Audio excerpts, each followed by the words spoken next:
जगत तार आध्यात्मिक जीवन लगी युद्ध करुच्ची जीवन आज विरोधी और आसुरिक शक्ति समूह आक्रमण द्वारा विपन्न।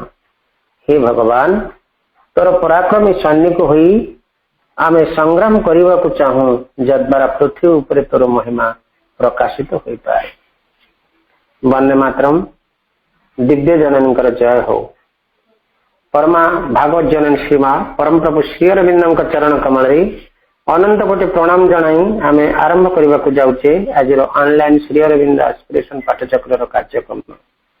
आज ऑनलाइन श्री अरविंद एस्पिरेशन पाठचक्र उपस्थित थिबा समस्त भाई अपा मान को वंदे मातरम आ प्रणाम। कार्यक्रम आरंभ रे चलंतु आमे नीरव रे ध्यानस्थ हेबा मंत्रमयी सावित्री उच्चारण सहित। आज मंत्रमयी सावित्री उच्चारण पृष्ठ संख्या रही 161। आज मंत्रमयी सावित्री को उच्चारण करने आमे भुवनेश्वर कल्याणी अपा को अनुरोध करुचु। अपा आपण मंत्रमयी सावित्री उच्चारण करंतु। आमे समस्त नीरव रे प्रभु मां को ध्यान करिवो। समस्त silence. Savitri Book 2, The Book of the Traveler of the World, Canto 5, The Godheads of the Little Life, page 161. Impotent to share in nature's mystic tact, inert to feel the pulse and core of things, our reason cannot sound life's mighty sea and only counts its waves and scans its foam. It knows not whence these motions touch and pass. It sees not whither sweeps the hurrying flood. Only it strives to canalize its powers and hopes to turn its course to human ends. But all its means come from the inconscient store. Unseen here act dim hues world energies, and only tricklets and currents are our share. Our mind lives far off from the authentic light, catching at little fragments of the truth in a small corner of infinity. Our lives are endless of an ocean's force. Our conscious moments have sealed origins, but with those shadowy seeds no converse hold. No understanding binds our comrade parts. Our arcs emerge from a crypt our minds ignore. Our deepest depths are ignorant of themselves. Even our body is a mystery shop. As our earth roots lurk screen below our earth, so lie unseen our roots of mind and life. Our springs are kept close hid beneath. Within, our souls are moved by powers behind the wall. In the subterranean reaches of the spirit, a pure sense asks and recks not what it means. Using unthinking monitors and scribes, it is the cause of what we think and feel. The troglodytes of the subconscious mind, ill-trained, slow stammering interpreters, only of their small tasks, routine, aware and busy with the record in ourselves. Concealed in the subliminal secrecies, mid and obscure occult machinery, capture the mystic moves whose measured lead transmits the messages of the cosmic force. धन्यवाद अपा। आम मंत्रमयी सावित्री उच्चारण सहित निरवर प्रभु मां को ध्यान करुले। बर्तमान समय होती कार्यक्रम गोटे भक्ति नैवेद्य अर्पण करवा। आज कार्यक्रम गोटे भक्ति नैवेद्य अर्पण करने आम ब्रह्मपुर गंजाम ज्योत्ना आपा को अनुरोध करुचु। ज्योत्ना आपा आपण गोटे भक्ति नैवेद्य प्रभु मां चरण कमल अर्पण करंतु।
शक्ति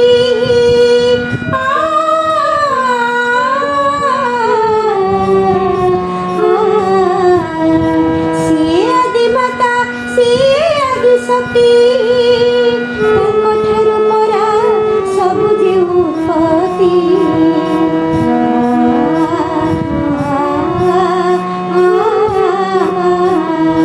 ଭାଙ୍ଗି ସେ ପାରନ୍ତି ଗଢ଼ି ସେ ପାରନ୍ତି ଦୁଃଖରେ ଆନନ୍ଦ ଭରି ସେ ଦିଅନ୍ତି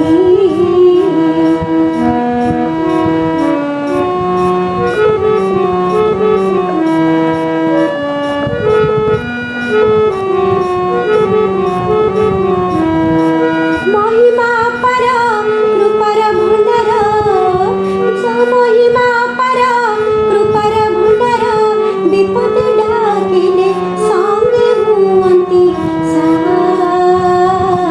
हरे वन्दना तार हरे वन्दना तार हरे गोटिए सुररे गा आम दिव्य जननी श्री मांगना गा आम दिव्य जननी श्री मांगना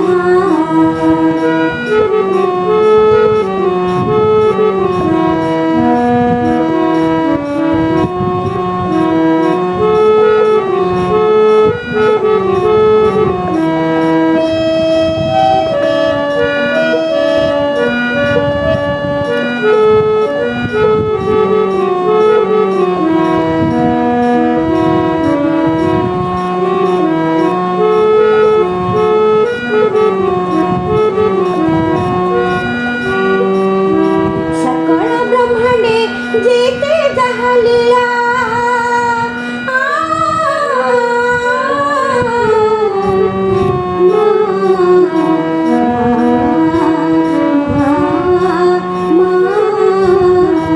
सकल ब्रह्मांडे जेते जहाँ लीला सबुठी थाए तो तांकरी सारा सिए महेश्वरी महाकाली शक्ति जान सिए महेश्वरी महाकाली शक्ति महालक्ष्मी पुरी महासरस्वती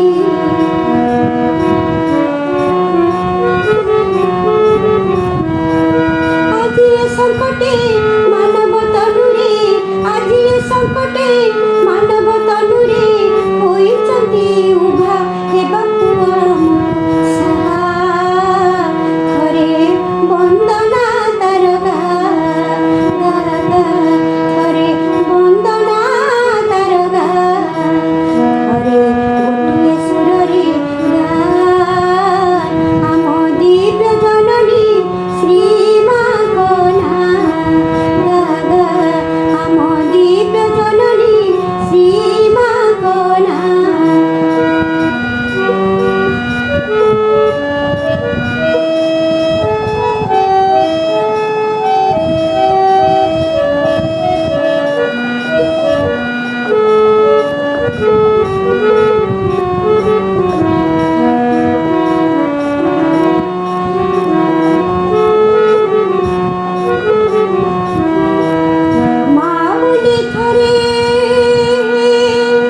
ମାଉଲି ଥରେ ଡାକି ଦେଲେ ତାଙ୍କୁ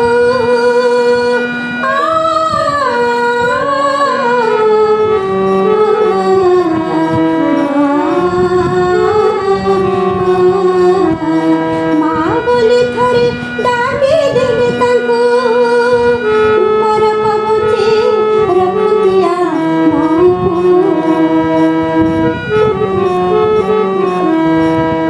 ମାରିବନି ଶତ୍ରୁ ପାପ ତାପ ଶକ୍ତି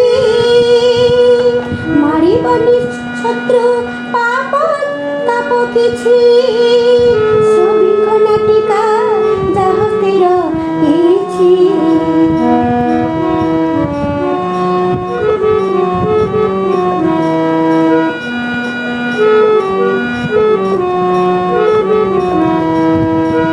জ্ঞান লোক বর্ষি তিমির বিনাশী জ্ঞান লোক বর্ষি তিমির বিনাশী গড়ি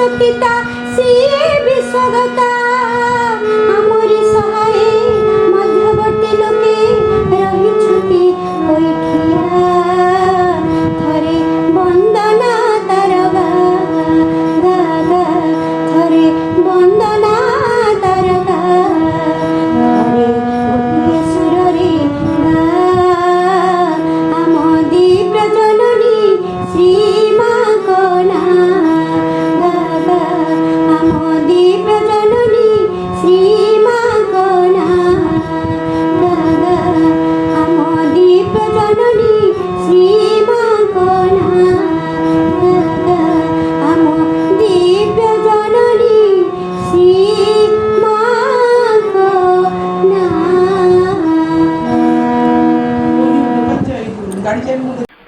ଧନ୍ୟବାଦ ବାପା।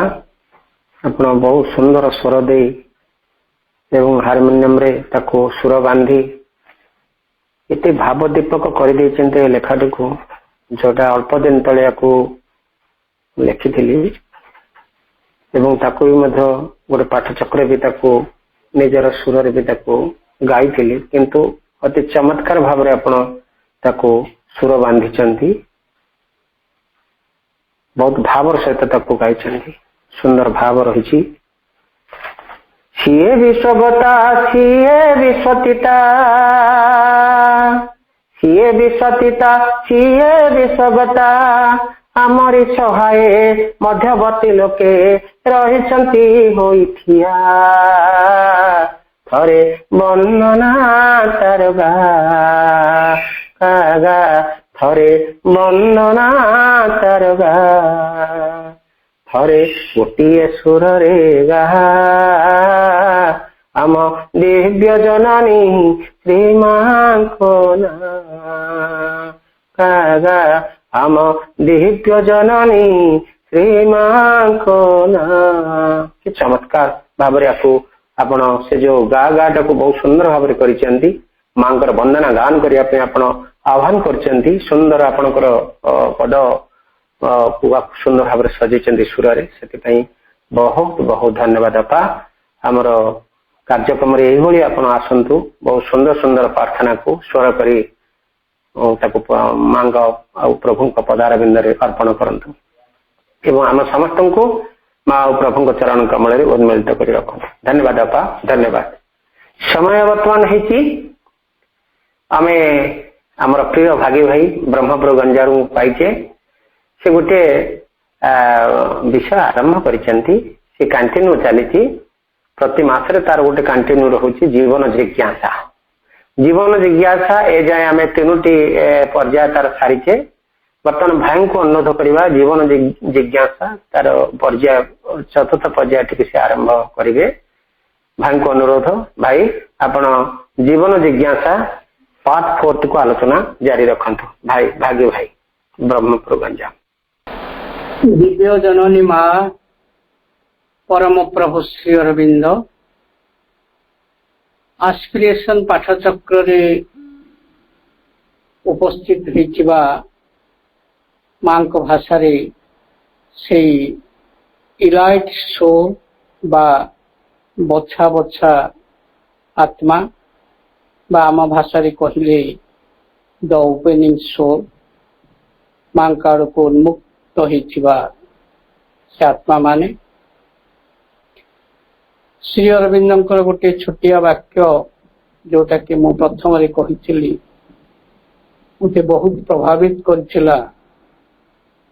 ସେ ବାକ୍ୟଟି ହେଉଛି ଯାହା ଜୀବନ ସମ୍ବନ୍ଧୀୟ ନୁହେଁ ତାହା ମୋର ନୁହେଁ, ଯାହା ପୃଥିବୀ ସମ୍ବନ୍ଧରେ ନୁହେଁ ତାହା ମୋର ନୁହେଁ।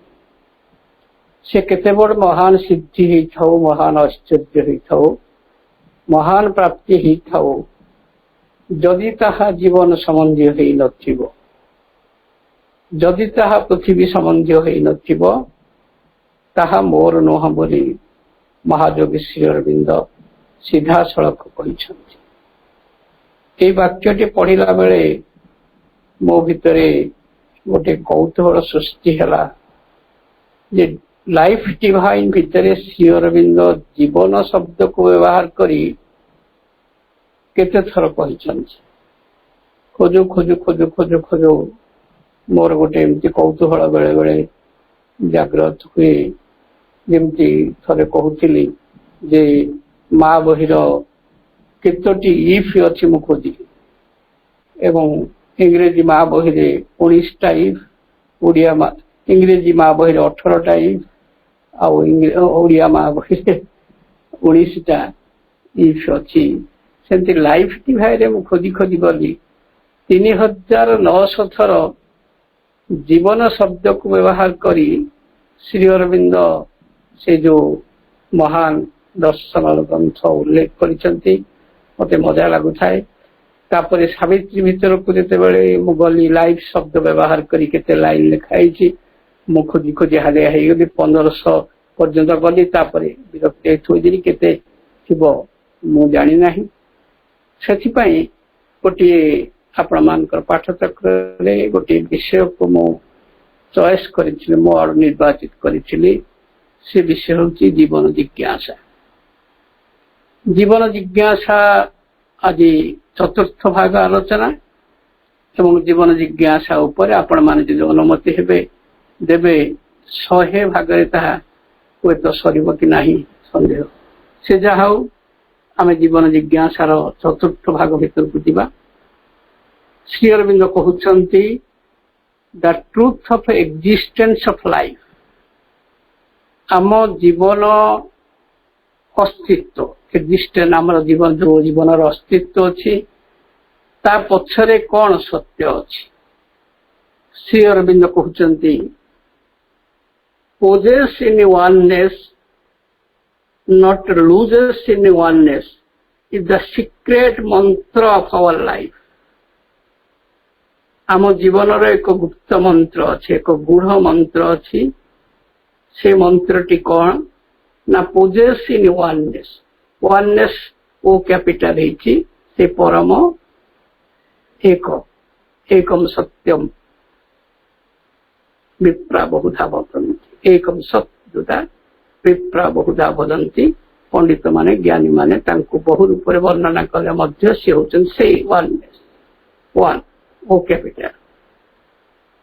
श्री अरविंद कहउछंती पोजेस इन वननेस से परम एकंक हाथ रे धरा दियो सी तुमको अधिकार करंतु possess in oneness not loses in oneness is the secret of mantra of our life. किंतु से परम एकंक हाथ रे निजको हजे दियो नाही लीन हो जाओ नाही से भितर निजे हजी जाओ नाही।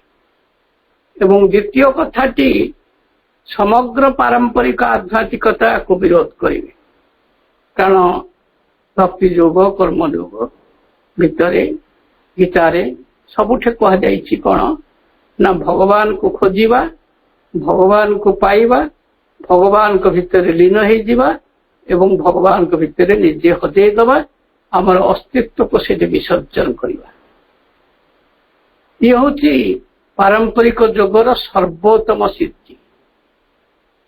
किंतु श्री अरविंद जो योगर नूतनता है नूतन चमत्कारिता है जे परम को प्राप्ति कला परे जदि सेई परम को आनी एठे एई पृथ्वी रे एई जीवन रे जदि प्रतिरोपण करा जानता ताही अतिमानसर जोग रूपांतर जोग नुआ जोग जहाँ को सावित्री कह replantation of heaven in earth soil मु तार एक काल्पनिक गपर सब गोटे तार आश्रय नहीं थाए गपटी हूँ गोटे बड़ बिग बजार एवं बिग बजार तल महलाटी हूँ सुखुआ बजार सुखुआ माछर बजार ता ऊपर महलटा हूँ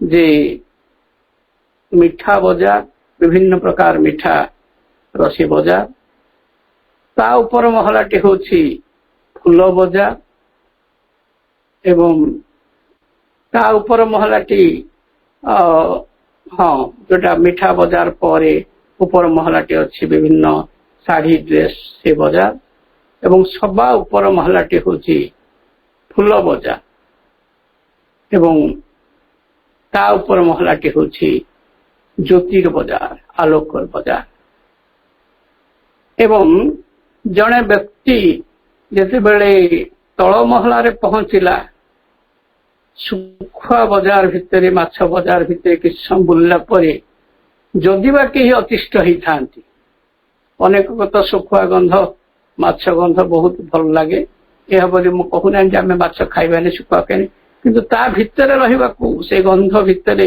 रहिबाकू अनेक इच्छा था आम से गपटी शुणुचु से मालियाणी जिते से केउटुणी सांग राति होगला एवं मालियाणी सांग पाखरे जाइकी पहुंचला कहला राति होगला मो गाँ को जापरि टिके तुम घरे आश्रय नेबी कि ना हाँ नियो तापरे मालिया सी जेहेतु मालियाणी घरर नैतिकता दृष्टि से कहला बारंडारे आओ तुम्हें आश्रय नियो आदि खाई ना हो कि खाई दियो कि खाइबा देले सांग को सांगटी हो केउटुणी सांग राति सारा से केउटुणी सांग आ शोई ना मालियाणी सांग राति उठला कहला सांग तू कौन शोई ना कि ना मैं निद हो ना कहीं निद हो ना तुम बारंडारे सब एत जो फूल रखीच से फूल बासनार तो निद हो ना फूल बासन निद हम हो ना कौन करवा कहलु ना आरपटे बाहर द्वारे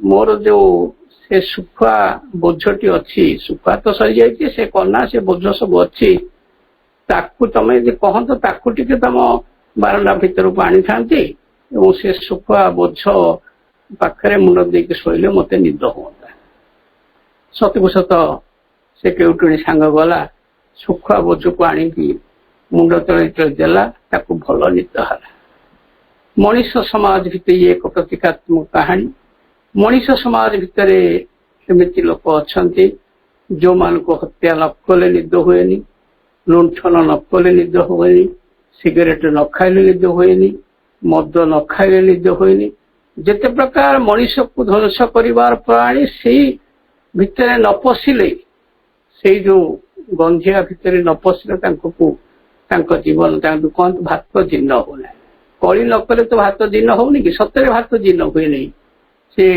एमती दिन सारा कली कर खाऊ कली न कर रही पारे ना से जहा लोकटे सुखुआ बजार ये अतिष्ठ होपर कौन अच्छी देखिले अच्छी मिठा बजार खुशी जहा हो ये दुर्गंध भितर मनीष बाहर कि मिठा बजार किसी मिठा खाइला पुणी अनुभव कला ना मिठा खाई विरक्त ला कौन थी देखा ऊपर लुगा बजार शाढ़ी बजार एवं भल भल पोशाक देखला एवं से तार संतुष्टि है ना श्री अरविंद कहते जे ए विश्व गोटे लोक गोटे सत्ता अच्छी जी कि केबे भी संतुष्ट हुए ना से विश्वर सर्वश्रेष्ठ प्राणी मनुष्य श्री अरविंद कहले जे पशु तार खाद्यपेय को देदेले से संतुष्ट एवं पशु पक्षी खाद्यपेय को देले से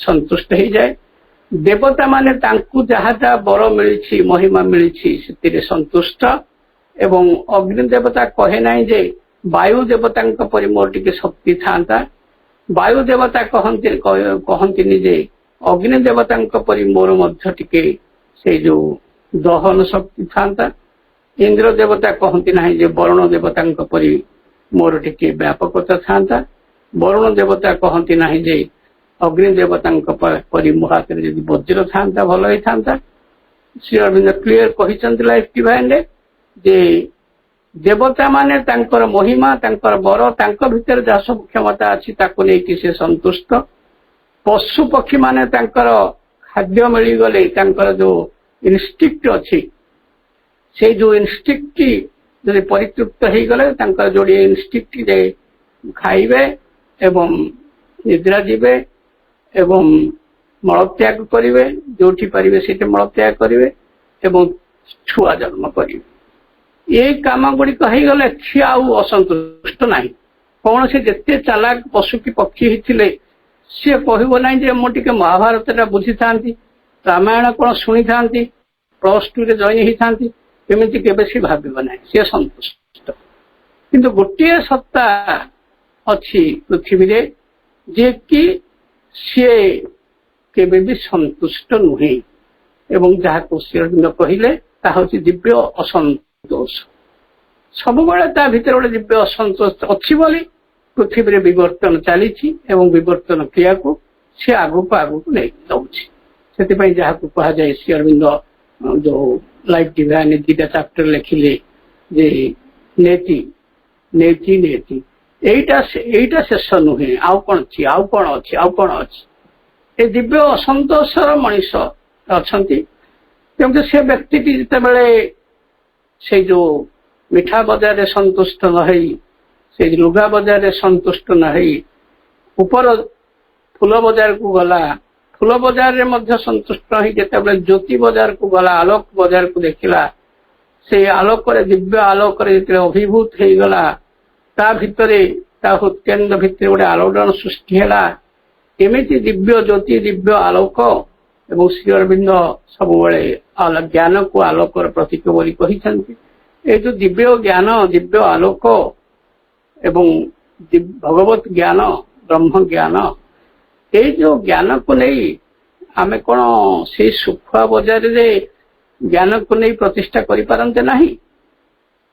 ଏବଂ ସେ ବ୍ୟକ୍ତି ଜଣକ କହିଲେ କାହିଁକି ହବ ନାହିଁ, ଶୁଖୁଆ ବଜାରକୁ ପରିଷ୍କାର କରିବା, ସେଇଠି ଜ୍ଞାନ ବଜାର ତାକୁ ପ୍ରତିଷ୍ଠା କରିବା, ଏବଂ ସେଇ ବ୍ୟକ୍ତିଟି ସେଇଠୁ ଆଲୋକର ବୀଜ, ଜ୍ଞାନର ବୀଜ ନେଇକି ଯେତେବେଳେ ପୁରା ତଳ ମହଲାକୁ ଆସିଛନ୍ତି ଏବଂ ସେଥିରେ ଦେଖିଛନ୍ତି এই ଶୁଖୁଆ ବଜାର ଭିତରେ ମଧ୍ୟ ଜ୍ଞାନର ମଞ୍ଜି ବୁଣା ଯାଇପାରେ, ଜ୍ଞାନର ମଞ୍ଜିକୁ, ଜ୍ଞାନର ଚାରାକୁ ଏଠି ରୋପଣ କରାଯାଇପାରେ। ତାକୁ ସାବିତ୍ରୀ କହିଲା replantation of heaven in earth soil. ଏବଂ ସେଇ ବ୍ୟକ୍ତିଟି ହଉଛନ୍ତି ନିଜେ ଶ୍ରୀଅରବିନ୍ଦ। ଏବଂ ଯିଏ ଦେଖିଲେ ଯେ ଏଇ ଯୋଉ ମର ଜୀବନ ବୋଲି କହୁଛେ, ଏଇ ଯୋଉ ମାଟି ବୋଲି କହୁଛେ, ଏଇ ଯୋଉ ଅସନା ପୃଥିବୀ ବୋଲି କହୁଛେ, ଏ ଯୋଉ ମିଥ୍ୟାର ରାଜ୍ୟ ବୋଲି କହୁଛେ, ଜଗତ ମିଥ୍ୟା ବୋଲି କହୁଛେ, ଇଏ ପ୍ରକୃତିରେ ଆ ଭିତରେ ଗୋଟେ ସତ୍ୟର ସମ୍ଭାବନା ଅଛି। এই ଜଗତ ମିଥ୍ୟା ଜଗତ ଭିତରେ ସେଇ ଯୋଉ ପରମ ସତ୍ୟର ଆଲୋକକୁ ଏଠି ରୋପଣ କରିହବ। କିନ୍ତୁ କଣ୍ଡିସନ ଶୁଖୁଆ ବଜାରକୁ ଯେତେ ପାରିବ ପରିଷ୍କାର ପରିଷ୍କାର ପରିଷ୍କାର ପରିଷ୍କାର, ଯୋଉ ଶୁଦ୍ଧ ହବ, ଯାହାକୁ ଶ୍ରୀଅରବିନ୍ଦ କହିଲେ ଶୁଦ୍ଧି, ସିଦ୍ଧି, ଭୁକ୍ତି, ମୁକ୍ତି আর 4 কনস্টিটুয়েন্ট এলিমেন্ট অফ মাই যোগ। প্রথম হচ্ছে শুদ্ধি, তার অসনার জীবনକୁ, তার অসନା পৃথিবীକୁ প্রথমে সে পরিষ্কার କରିବ। ଏବଂ ଶ୍ରୀଅରବିନ୍ଦ କହୁଛନ୍ତି ଯେତେବେଳେ ଜଡ଼ ସ୍ତରଟି ୱେଲ ଅର୍ଗାନାଇଜ୍ଡ ହେଲା, ସେତିକି ବେଳେ ଯାଇକି ପ୍ରାଣ ଆସିଲା। ଏବଂ ପ୍ରାଣ ସ୍ତରଟି ଯେତେବେଳେ ୱେଲ ଅର୍ଗାନାଇଜ୍ଡ ହେଲା, ପରଫେକ୍ସନ କଥା କହୁନାହାନ୍ତି, ପରଫେକ୍ସନ ଆହୁରି ବହୁତ ଦୂର, ଯେତେବେଳେ ପ୍ରାଣ ସ୍ତରଟି ୱେଲ ଅର୍ଗାନାଇଜ୍ଡ ହେଲା, ତାପରେ ମନସତ୍ତାଟି ଆସିଲା, ମନନାଥ ମଣିଷଟି ଜନ୍ମ ହେଲା। ଏବଂ ସେଇ ଯୋଉ ଶରୀର ପ୍ରାଣ ମନକୁ ନେଇ ଇଏ ଯେତେବେଳେ ପରଫେକ୍ଟ ହବ ଏବଂ ଭଗବାନଙ୍କ ପରି ପରଫେକ୍ଟ ହବ, ସେ ଉଦ୍ଦେଶ୍ୟରେ ଆମର ଜୀବନକୁ ଶିକ୍ଷା କରିବାକୁ ହବ। କଣ କଲେ ପରଫେକ୍ଟ ହବ, କେମିତି ସିଏ ମାହେଶ୍ୱରୀଙ୍କୁ ଡାକି ଜ୍ଞାନ ଅର୍ଜନ କରିବ, ମହାକାଳୀଙ୍କୁ ଡାକି ପରିବର୍ତ୍ତନ ବିମୁଖତାକୁ ସିଏ ତାର ଜୀବନରୁ ଏଡ଼େଇ ପାରିବ ଏବଂ ଆଳସ୍ୟକୁ ଏଡ଼େଇ ପାରିବ, ପରିବର୍ତ୍ତନ ବିମୁଖତାକୁ ସେ ଏଡ଼େଇ ପାରିବ। ମହାଲକ୍ଷ୍ମୀକି ଡାକି ସ୍ନେହ ଶ୍ରଦ୍ଧାର ନନ୍ଦନବନଟି ସେ ତିଆରି କରିପାରିବ ଏବଂ ମହାସରସ୍ୱତୀଙ୍କୁ ଡାକି ସେ ଏକ ଯାହାକୁ କୁହାଯାଏ ପୂର୍ଣ୍ଣାଙ୍ଗ ପୂର୍ଣ୍ଣତାରୁ କିଛି ବି କମ ତାଙ୍କୁ ସନ୍ତୋଷ ଦିଏ ନାହିଁ, ସେ ହେଉଛନ୍ତି ମହାସରସ୍ୱତୀ। ପୂର୍ଣ୍ଣରୁ ପୂର୍ଣ୍ଣାଙ୍ଗ କେମିତି ହବ, ଏବଂ ସେଇ ଯୋଉ ସମ୍ଭାବନାଟି ଦେଖିଲେ ଶ୍ରୀଅରବିନ୍ଦ କହିଲେ ଏଠି ମଧ୍ୟ ସେଇ ଯୋଉ पूर्णांग पूर्णता जो पूर्णात पूर्णमादाय पूर्णमेव अवशिष्यते सी पूर्ण मध्य एठे संस्थापित हो पारे एठे भगवान को मध्य ग्रो करा जाय पारे भगवान को परिप्रकाश करा जाय पारिबो अभिव्यक्त करा जीवो सेथिपय श्री अरविंद एठे तांकर समग्र पारंपरिक ये को धारा को भांगी देई कहिले possess in oneness not loses in oneness is the secret mantra of life वर्तमान आमे जो माने श्री अरविंद को एकांत भाव में धरी अति विश्वास कर धरी आमको आमर से पुराना धारणा गुड़ी को इम्प्रेशन गुड़ी को प्रिजुडिस गुड़ी को भांगी जीव जो दिन पूर्ण भाव में नहीं आमे भगवान कठारे लीन होगा को आसीना भगवान कठारे निज को हजे दबा को आसीना आसीचु भगवान को इठे परिप्रकाश करबा पय अतएव श्री अरविंद कहले loses in oneness is the secret मंत्र ऑफ आवर लाइफ आम जीवन जो गुप्त मंत्र से होची जे आमे तांको हाथ रे धरा दबा सी हमको पोजेस करिवे किंतु आमे तांको भितरे हजी जीवा नहीं श्री अरविंद जोग संबंध जो प्रथम केतोटी चिठी लिखिथिले ताहा श्री अरविंद आश्रम रे अनेक वर्ष पर श्री अरविंद 1910 मसीह लिखिथिले किंतु 1926 मसीह ताहा प्रकाश हला से बहिटी ना होची जे Shri Aurobindo object of my yoga object of integral yoga object of integral योगर चिठी गुड़िक से प्रथम मोतीलाल राय पाक लिखिथे चंदन नगर रे जे तांको प्रथमे आश्रय देइथिले जोठी चंदन नगर थिले एवं तापरे मोतीलाल राय घर आसिकी पंडिचेरी रहिले जोग जीवन आरंभर प्राथमिक जो अनुभव गुड़िक जो चिठी लिखिथिले ता होची ऑब्जेक्ट ऑफ माय योग मो जोगर आभिमुख्य मो जोगर दृष्टिभंगी से ऑब्जेक्ट ऑफ माय जोगरे मोतीलाल राय को गुटे से वाक्य लिखिचंती the object of my yoga is enter into the divine possessed by him attune your nature by divine nature and transfer अति सहज कथा कहिले जे प्रथमे प्रवेश कर आमे तो भितरे प्रवेश करि पारु नै काहे कि आमे जीवु काहे कि गब काहे कि हे जीवु प्रवेश कर जदि प्रवेश करिवार इच्छाटे अच्छी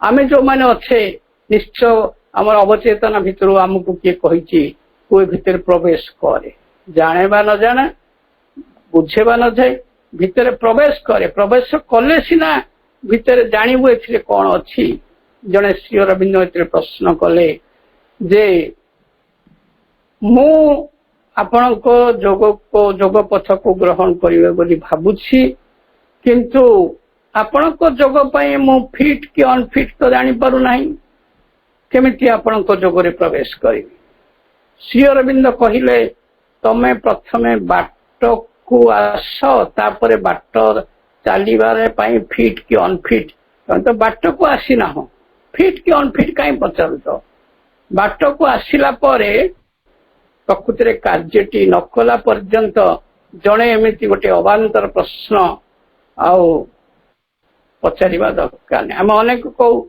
मु तो बुझी पारिबिनी कहीं सावित्री पढ़ी पढ़ पाठ को आस तापर बुझी पार्थ देख जदि प्रकृति तुम समर्पित से दिव्य ज्ञान पाखरे कहीं बुझी पार ना बाबाजी महाराज पंचम क्लास पाठ पढ़ी बुझिले कहीं आप बुझी पारे विश्व से तो बाबाजी महाराज सिद्ध जोगी विश्वकवि रवींद्रनाथ 9th फेल है 9th क्लास रेस्ट्रिक्टेड होते गीतांजलि की तो सी पुणी 8टा लैंग्वेज से निजे अनुवाद कले जहाँकि आज विश्व प्रसिद्ध नोबेल पुरस्कार तो पाइला सी निजे अनुवाद कले बंगला लिखिले निजे अनुवाद कले 9th श्रेणी फेल पिलाटे जदि कथा करि आमे कहीं निजको अनफिट बोली भावे माँ शिक्षा बही जिते शारीरिक शिक्षा कथा कहते सेतेबेले कहते शारीरिक शिक्षार जो 3टी मंत्र the strength health and fitness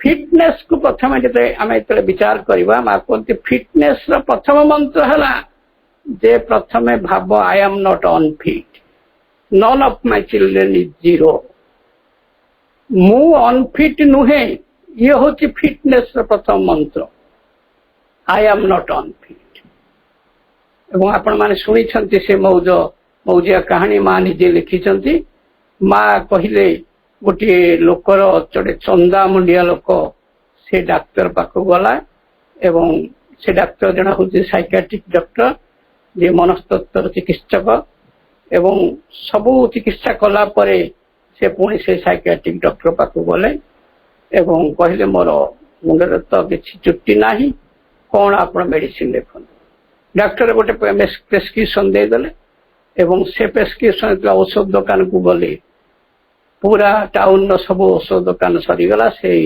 औषध दुकान मिलला ना तापर गोटे बुढ़ा लोक औषध दुकान बसला अरे बाबा यहाँ कहीं तुम झाड़ा है खरारे खोजुच मेडिसिन कौन औषध दुकान मिल ना कौटे मिल ना स्टेशनरी दुकान में मिल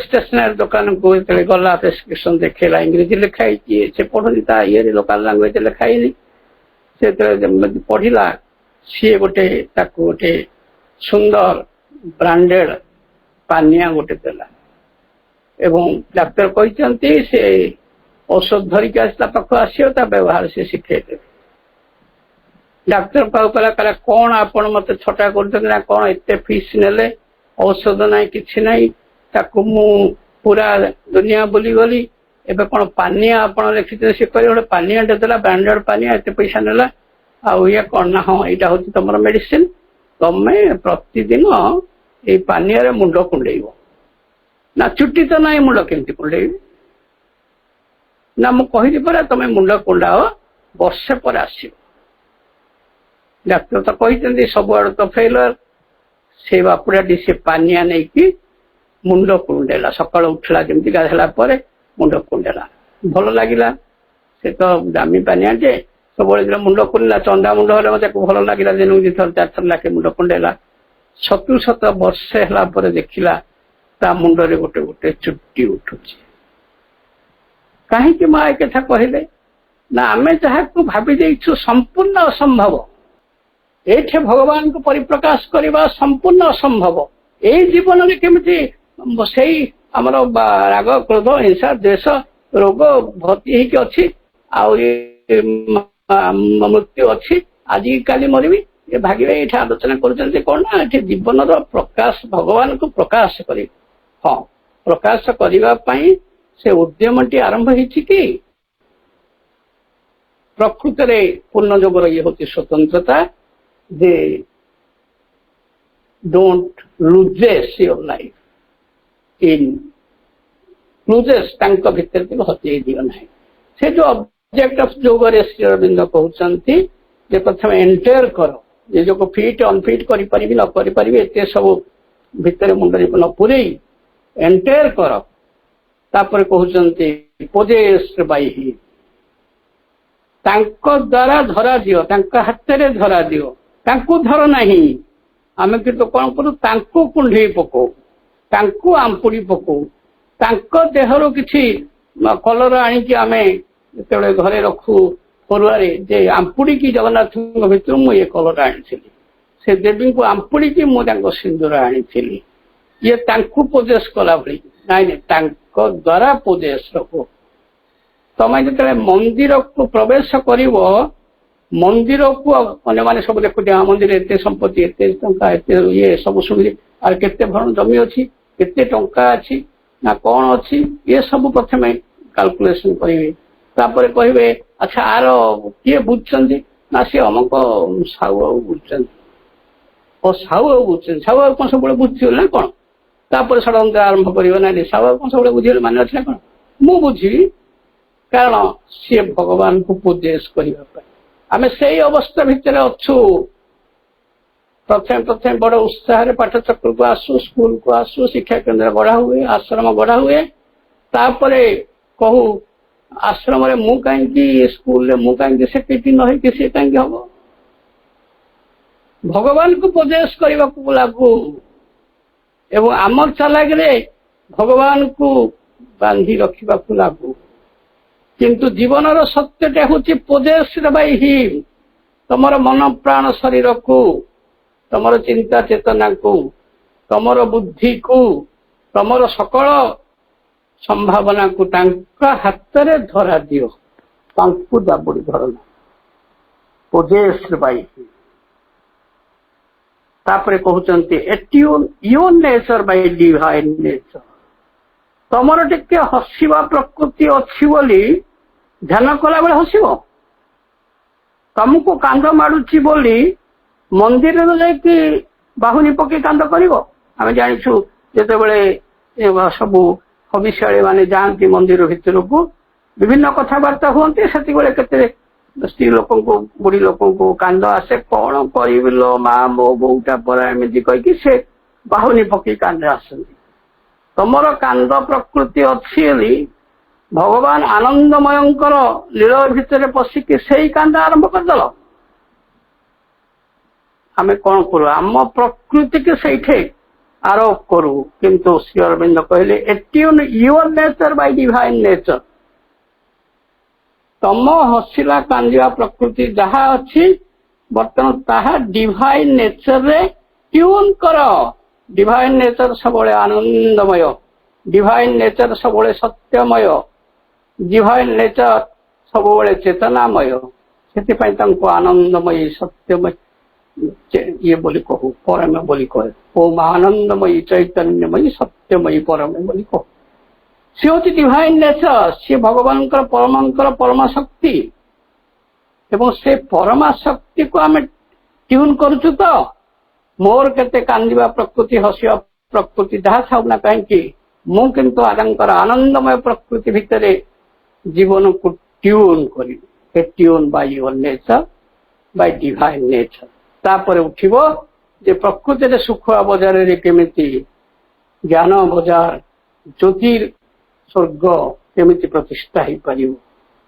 ଏଥିରେ ଆମେ ଏମ୍ପି ପଣ୍ଡିତଙ୍କର ଗୋଟେ ଜୀବନ କାହାଣୀ ଅତି ଇଏ କାହାଣୀ, ଚମତ୍କାର କାହାଣୀ ଆମେ ଶୁଣିବା। ଯେ ଏମ୍ପି ପଣ୍ଡିତ ଯେତେବେଳେ ଆଶ୍ରମର ସେକ୍ରେଟାରୀ ଥାଆନ୍ତି, ସିଏ ତାଙ୍କର 2ଟା ବେଳେ ତାଙ୍କର ପ୍ରୋଗ୍ରାମ ଥାଏ ଯେ ମା କିଛି ଡିକ୍ଟେସନ ଡାକିବେ, ଇଏ ତାକୁ ଲେଖିବେ। ଆଶ୍ରମର ସେକ୍ରେଟାରୀ ମା ଡିକ୍ଟେସନ ଡାକୁଛନ୍ତି, ଇଏ ଲେଖୁଛନ୍ତି।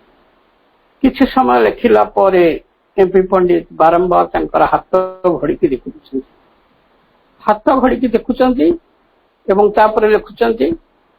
କେମିତି ଥରେ ଥର କଲା ପରେ ମା କହିଲେ, ତୁମେ କାହିଁକି ଅନ୍ୟମନସ୍କ ହଉଛ? ଏମ୍ପି ପଣ୍ଡିତ କହିଲେ, ମା ସେ ମୋର ନାତୁଣୀ ଆପଣଙ୍କ ପାଖକୁ ଆସିବ ବୋଲି ଆପଣଙ୍କର ପରମିଶନ ମୁଁ ନେଇଥିଲି। ସେ କହିଥିଲା 2ଟା ବେଳେ ଆସିବ ବୋଲି, 2:30 ହେଲାଣି, କାହିଁକି ସେ ଆସିଛି କି ନାହିଁ ବୋଲି ମୋର ମନଟା ଟିକେ ଗୁଳିଆ ଘାଣ୍ଟି ହଉଛି। ସେଥିପାଇଁ ମୁଁ ବାରମ୍ବାର ଟିକେ ହାତ ଘଣ୍ଟାକୁ ଦେଖି ଦଉଛି, କାଳେ 2:30 ହେଲାଣି ନା ନାହିଁ, ନା 1:30କୁ 2ଟା ହେଇ ବୋଲି ଭାବୁଛି। ଏସବୁ ଦେଖି ମୁଁ ହାତ ଘଣ୍ଟା ବାରମ୍ବାର ଦେଖୁଛି, କନଫ୍ୟୁଜ ହଉଛି ଯେ 2:30 ହେଲାଣି, କାହିଁକି ନାତୁଣୀ ଆସିଲା।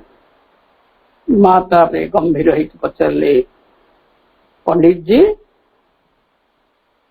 ତୁମେ ମୋର ନା କାହାର? ନା ମା ନିଶ୍ଚିତ ମୁଁ ଆପଣଙ୍କର।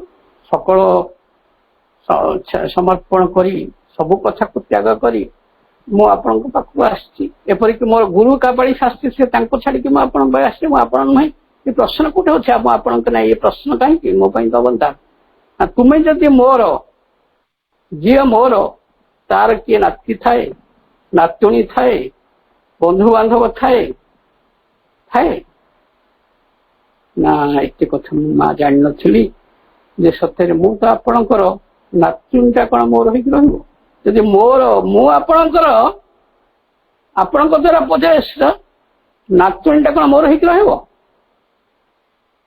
ତାପରେ ମା କହିଲେ, ଓହୋ ନାତୁଣୀ ପାଇଁ ବ୍ୟସ୍ତ ହଉଛୁ, ତୁ ନାତୁଣୀ ଆସିବେ ମତେ ମିଶିବେ ବୋଲି ମୋର ପରମିଶନ ନେଇଥିଲୁ। ଏଥିପାଇଁ ମୁଁ ବହୁତ ସଚେତନ ଥିଲି। ସେଥିପାଇଁ ମୋ ନିଜର ପର୍ସନାଲ କାର ପଠେଇ ତାକୁ ଡାକି ଆଣିଛି। ସିଏ ମୋ ରୁମରେ ବସି ଚକୋଲେଟ ଖାଉଛି। एई समय से चुलबुली नातुणी जेतेबेले चॉकलेट धरी धरी माँ और अजा बसिथिबा जगह को आसी पहुंचुची सेतिगळे एमपी पंडित कहउचंती दिक मोर ज्ञान मुझे सत्यरे मांकर पुणी मो नातुणी पई व्यस्त मुझे सत्यरे मांकर माँ कौन मो नातुणी कथा बुझीबेनी मो घर कथा बुझीबे ना भाई भोल माने कहले हुए तो चातुरी हम बहुत दिन तले अनाज भाई थे मत कहले तुम्हें माँ कथा बुझ माँ तुम कथा बुझे ए कथा प्रति मोर एत दृढ़ विश्वास आत्मविश्वास थिला मु निजे जानी क्या किसी कहबार ना बहुत दिन पर मुझे पेढ़ी खोलिली किंतु सतरे मो माँ बुलिले माँ कथा कार्य कले माँ मो सब कथा बुझीजे प्रकृति परीक्षा कर देखागला जे मु पागल परी स्कूल छुट्टी नहीं चली जाए छुट्टी न नहीं चली जाए छुट्टी थिले छुट्टी न था खरा छुट्टी पूजा छुट्टी सीएल ईएल सब सरला पर लॉस ऑफ पे हो जानी पलाए किंतु केबे भी लॉस ऑफ पे है कारण माँ जानी आर जब लॉस ऑफ पे हम आर किसी इनकम ना घर के चल सब एपरिक मो निज भाई ना आसिक मो स्त्री की सब कहे ये पागल पर बुझुची बुलुची जोड़े झी घरे अच्छा पुटे अच्छी बालंगा है अच्छी बेकार है अच्छी ये गोटे बुलुची कहून कहीं सी आसी कहे तुम कौन नना ठू अधिक पंडित लोक ना परिवार लोक ना कौन जे नना आस कुआड़े पड़ेला आउ किए चाकरी पड़े था कुआड़े दीटा बेल पड़े ये काली कलेक्टर प्रोग्राम थिला आज आर प्रोग्राम अच्छी काली सीआई काली डीआई प्रोग्राम हाँ कलेक्टर प्रोग्राम होती कलेक्टर आसछंती मोर किसी सतरे भाई भौणी माने जे मोर किसी बाकी रहीगला एवं अनुभव कर से कनफर्म नथिले प्रकृति मुझे पागल पर बुलुचे माँ कौन सतरे बुझे मो पो कथा झील कथा घर कथा टंका कथा पैसा कथा सब बुझे जीवन रे एमिति एक बड़ परिवर्तन होइछि कारण जे पोजेस बाई ता सत्वे श्री अरविंद कहते नॉट लुजेस इन वननेस माँ कार्य माँ भितर माँ प्रकृति माँ भितर निजक माँ हाथ में धरादेव बोली संसार छाड़देव सन्यासी हो घर छाड़देव पिला कुटुंब को छाड़देव चाकरी छाड़देव बाबाजी ही हिमालय को पलैब वैराग्य साधन मुक्ति से आमर नय सबुरी बंधन माझे महानंदमय जहाँ रवींद्रनाथ कहले जे से संसार थी घर थी बंधु बांधव थी पिला थी चाकरी थी सबू थी समस्त को नहीं तांको भितर जो महानंदमय अच्छी तो ऑफिस रे अच्छी घरे अच्छी ये कथा जदि अनुभव कर पारिल ताहा जीवन गुप्त मंत्र एवं श्री अरविंद कहले गॉड एंड मैन से वाक्यटी मु कंटिन्यू करछि God and man world and beyond world become one and know each other से कहते वर्तमान जिते बड़े तमें भगवान सहित एक हुआ पृथ्वी सहित एक हुआ पृथ्वी बाहर जो पृथ्वी अच्छी ता सहित एक हुआ एवं पृथ्वी तुमको जान तमें पृथ्वी की जान पृथ्वी बाहर जहाँ अच्छी तुम ज्ञान बाहर पृथ्वी बाहर जहाँ सब विश्वातीत जगत भितर अच्छी ट्रांसीडेंट जगत भितर से पर्यंत संपर्क स्थापन करने साधन कर सी तुमको जानतु तमें जानतु जीवन गुप्त मंत्र से गुप्त मंत्र अर्थ तुम्हें से बुझीपार जहाँ कह जाए जे उपनिषद कहुची अयंच लोकश्च लोकपरश्च प्रज्ञायते इति ज्ञान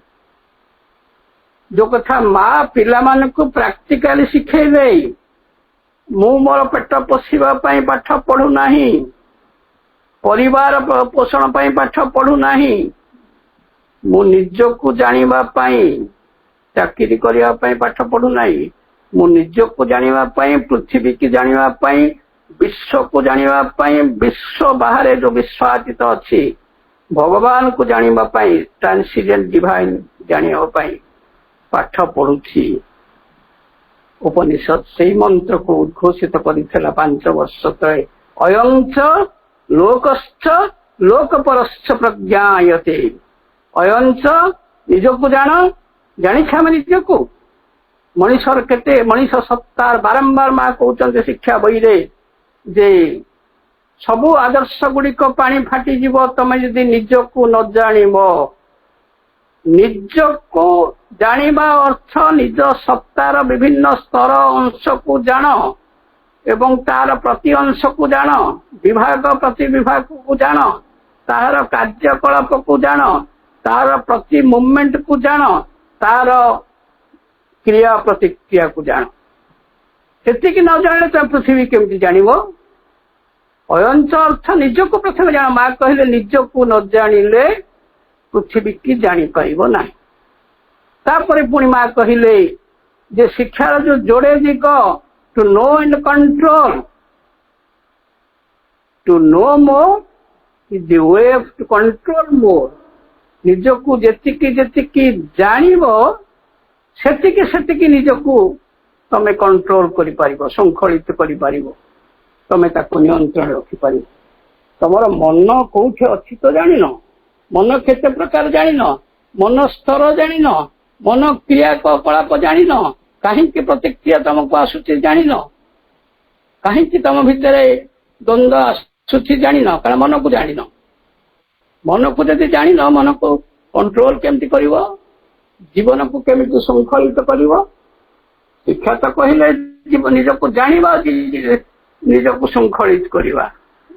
ମା କହିଲେ ଯିଏ ନିଜକୁ ଜାଣିପାରି ନାହିଁ ସେ କେବେ ଶୃଙ୍ଖଳିତ କରିପାରି, ନିଜକୁ ଶୃଙ୍ଖଳିତ କରିପାରି ନାହିଁ। ଯିଏ ନିଜକୁ ଜାଣିପାରି ନାହିଁ ସେ ପୃଥିବୀକୁ କେମିତି ଜାଣିବ? ଏବଂ ପ୍ରକୃତିରେ ଶ୍ରୀ ଅରବିନ୍ଦଙ୍କର ଯୋଗ ଦର୍ଶନର ଅସଲ କଥାଟି ଯାହାକୁ ଆମେ ପୁରାପୁରି ଇଗ୍ନୋର କରିଦେଇଛେ ଏବଂ ତାର ଆଲୋଚନା କେବେ କିଛି ହୁଏନି। ଆସ୍ପିରେସନ, ଲଭ, ଭକ୍ତି, ଜ୍ଞାନ, କର୍ମ, କେଡେ କେଡେ ଲାଇଫ ଡିଭାଇନ ସାବିତ୍ରୀ ଆଲୋଚନା ହୁଏ, କିନ୍ତୁ ନିଜକୁ ଜାଣିବା ପାଇଁ ଶ୍ରୀ ଅରବିନ୍ଦ ଯୋଉ ଗୋଟେ ଭଲ୍ୟୁମ ଲେଖିଦେଲେ, ଯେ ସେ ଭଲ୍ୟୁମ ନାଁ ହଉଛି ପ୍ଲେନ୍ସ ଆଣ୍ଡ ପାର୍ଟସ ଅଫ ବିଇଂ। 100 ପୃଷ୍ଠା ଲେଖିଛନ୍ତି ଆମ ଭିତରର ଯୋଉ ସତ୍ତାର, କଣ ଶାରୀରିକ ସତ୍ତା, କଣ ପ୍ରାଣିକ ସତ୍ତା, କଣ ମାନସିକ ସତ୍ତା, କଣ ଚୈତ୍ୟ ସତ୍ତା, ତାଙ୍କର କେତେ ସ୍ତର ଅଛି, କେତେ ଅଂଶ ଅଛି, ତାଙ୍କର କେତେ କ୍ରିୟା ପ୍ରକ୍ରିୟା ଅଛି, ତାର କଣ ଗୁଣ ଧର୍ମ। ଶରୀର କହିଲେ ଆମେ ଯୋଉ ଶରୀର ଦେଖୁଛୁ ସେ ଶରୀର ଭିତରେ ସୂକ୍ଷ୍ମ ଶରୀର ଅଛି, ସୂକ୍ଷ୍ମ ଶରୀର ଭିତରେ କଜାଲ ବଡି ଅଛି, ଆମର ଗୋଟେ ଆଉଟର ବିଙ୍ଗ ଅଛି, ଗୋଟେ ଇନର ବିଙ୍ଗ ଅଛି, ଗୋଟେ ଇନମୋଷ୍ଟ ବିଙ୍ଗ ଅଛି।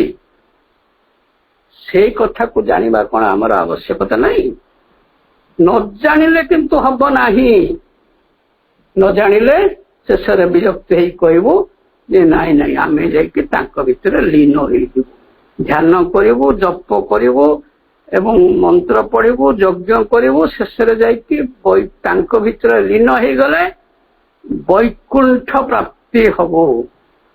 ଶ୍ରୀ ଅରବିନ୍ଦ କହିଲେ ଯେ ସ୍ୱର୍ଗର ବୈକୁଣ୍ଠ ପ୍ରାପ୍ତିର କାର୍ଯ୍ୟଟି ସରିଛି, ବର୍ତ୍ତମାନ ମର୍ତ୍ତ୍ୟ ବୈକୁଣ୍ଠର କାର୍ଯ୍ୟଟି ଆରମ୍ଭ ହେଇଛି। ମର୍ତ୍ତ୍ୟ ବୈକୁଣ୍ଠକୁ କିପରି ବିଜୟ ହାସଲ କରିବ ସେଇ କାର୍ଯ୍ୟଟି ଶିଖିବା ହଉଛି ଶ୍ରୀ ଅରବିନ୍ଦଙ୍କ ଯୋଗ। ଭାଇ ଭଉଣୀ ମାନେ, ଗୋଟେ ମେସେଜରେ ଆଜି ଆମେ ଏତିକି ରଖିଲେ, ତାର ଅନ୍ୟାନ୍ୟ ଦିଗ ହୁଏତ ଆଉ ଦିନ ଆଲୋଚନା କରିବା। ସମସ୍ତଙ୍କୁ ବନ୍ଦେ ମାତରମ୍। ଧନ୍ୟବାଦ ଭାଇ, ବହୁତ ସୁନ୍ଦର ଆଲୋଚନା, ବହୁତ ତଥ୍ୟ ଆପଣ ମହାପ୍ରଭୁଙ୍କର କଲେକ୍ସନ କରିଛନ୍ତି, ଯାହାକୁ ମାନେ ସୁନ୍ଦର ଭାବରେ ଉପସ୍ଥାପନା କରିଛନ୍ତି। ଜୀବନ ଜିଜ୍ଞାସା ଚତୁର୍ଥ ପାର୍ଟଟି ଏବଂ ତାର ଜୀବନ ଜିଜ୍ଞାସା ପଞ୍ଚମ ପାର୍ଟଟି ପୁଣି ଥରେ ଆଉଥରେ ଆର ମାସରେ ଆମେ ତାକୁ ଗୋଟେ ଡେଟ୍ରେ ଆଲୋଚନା କରିବା।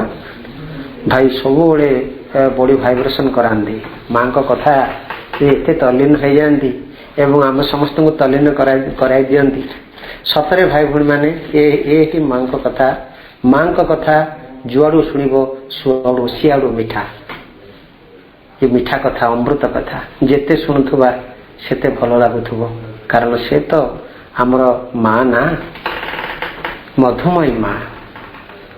धन्यवाद भाई बहुत सुंदर आलोचना पाई। वर्तमान समय आम कार्यक्रम को विरति घोषणा करवा समस्ते टिके साइलेंस हवा मदर्स मेडिटेशन म्यूजिक सहित आम किसी समय आम ध्यानस्थ रही कार्यक्रम को विरति घोषणा करवा समस्ते टिके साइलेंस।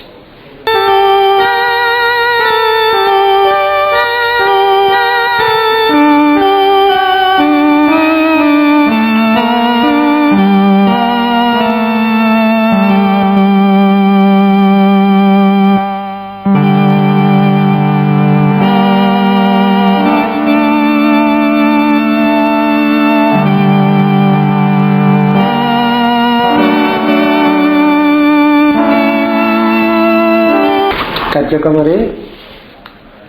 उपस्थित हुआ समस्त भाई बापा मान को पुणी थे वंदे मातरम तथा प्रणाम जनाई भाई को बहुत बहुत धन्यवाद ज्ञापन करी एवं परमा दिव्य जननी श्रीमा परम प्रभु श्री अरविंद चरण कमल पुणी अनंत कोटि प्रणाम जनाई कार्यक्रम को आम ये विरति घोषणा कले।